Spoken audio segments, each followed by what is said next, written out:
Okay, so I'm still doing a lot of self-reflecting related to my bad marriage, and which in that marriage it brought up the first marriage.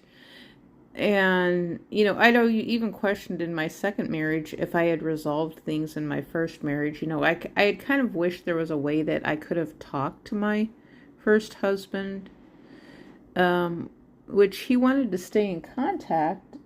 And I tried to do the best that I could, but then there was all this stuff on TV that was saying to cut off all communication. And even that's what my parents were saying too.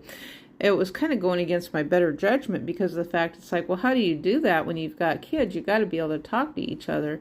And so, the stuff I was seeing on TV, which, was influencing, like from Dr. Phil, was kind of contradictory to, to a parent who has kids, and you've got to stay in contact with that person.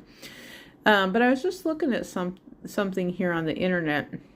How do you tell if someone is over you? And I was just thinking, a lot of these things are things that I felt before he actually went through with what he did and everything that he did. Now, I felt myself an increase in demand for personal space. But now, he was very clingy throughout the whole relationship. And the further he got me away from family, the more clingy he got. He just didn't want me going anywhere at all by myself. He was very controlling.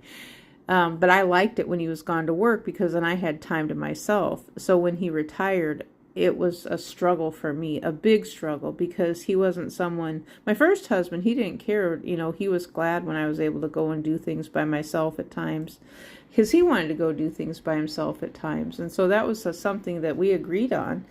But my second husband, he was clingy. Then he did start setting unrealistic expectations himself. And he was picking fights. That was a fact at the end of the relationship. And I had actually was the one who was, talking about not having intimacy with him. And he would get very, very angry and just say, okay, well, fine, I can go get it from someone else. Well, eventually he just says, he ended it by saying, oh, well, you were not that great anyway. And then he just did cut off all affection. But then he still wanted to talk and pick fights, and that's all he did was talk and pick fights and just be a jerk, which then led up to the physical abuse because he didn't want me around anymore. And so it was just like he felt like he could physically abuse me, and then he's just going to get everything.